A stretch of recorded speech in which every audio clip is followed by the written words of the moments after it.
No doubt it's an exciting season of cricket coming up here in the USA, and to tell us more about it is the CEO of US Cricket, Darren Beasley. Darren, first of all, tell me about the all-new lead-in series. The national championships are really important to USACA, so we really felt that it was important that the players, the coaches, probably even the fans had a chance to build into August this year. So what we designed is a lead-in series that will commence in May, where each of the regions will play interleague games amongst themselves. Now, they've done that in the past, but USACA will actually play a role, I guess, in the quality control and the standards. So, for example, there'll be a very set number of overs, time frames, and all those sorts of things. And they're played over 3 weekends, so the region can determine whether it wants to play over all 3 weekends or if it wants to just select one weekend to play it. Really depends on the size of the region and how they've gone about this in the past.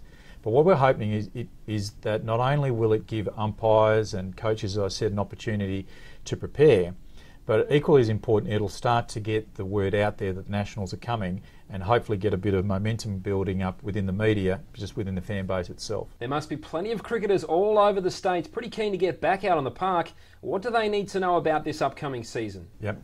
One thing about US cricket is full of passion. So even though there's a lot of snow in the north of the country at the moment, Josh, there are guys that are in the indoor nets working hard and trying to get ready for the season. So, you know, the US cricket season by and large sort of runs from around about March through to sort of September. There are some leagues that sort of play during the winter months and so on, but serious cricket, you know, and big competitions, that sort of stuff tends to be within that 6 to 8 month window. But you're right, you know, right up in the Central East region, for example, where the snow's been, it's been a pretty tough winter. You know, their season could start later. Here in Florida, where we're blessed with pretty good weather, you know, I understand that there's cricket going on right now. So, but there's a lot of excitement. This is a really big year for US cricket, and I think, you know, sort of come April, there'll be a lot of people out there on the parks whacking the leather round. One exciting development this year will be the national championships later in the year. Can you tell us more about that, Darren? Really exciting time for US cricket, to be honest with you, Josh. It's an opportunity, I think, for all of US cricket to come together in the one place and to really celebrate this game that we love so much. This year it'll be in Indianapolis from the 21st to the 24th of August, and we're really pleased and proud to be partners with the City of Indianapolis on this project. They're spending $6 million on developing a world sports park, which will be a multi-sport venue, but with cricket being the jewel in the crown. It'll have a turf wicket up the top, synthetic pitch down the bottom, and also some training facilities, including 3 turf wickets, which will be fantastic for US cricket development.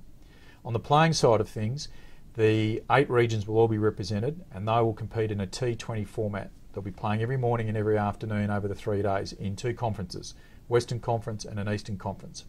The finals will be played on Sunday the 24th. In the morning, the second team from the Western Conference will play the second team from the Eastern Conference in the plate final.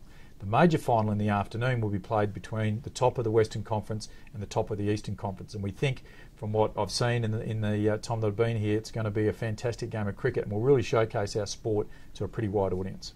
Now, recently there was huge excitement to find out that ESPN, the world's biggest sports network, will be televising that event. How big is that for US cricket moving forward? I think it's probably one of the most important steps that we've taken in my time here with USACA.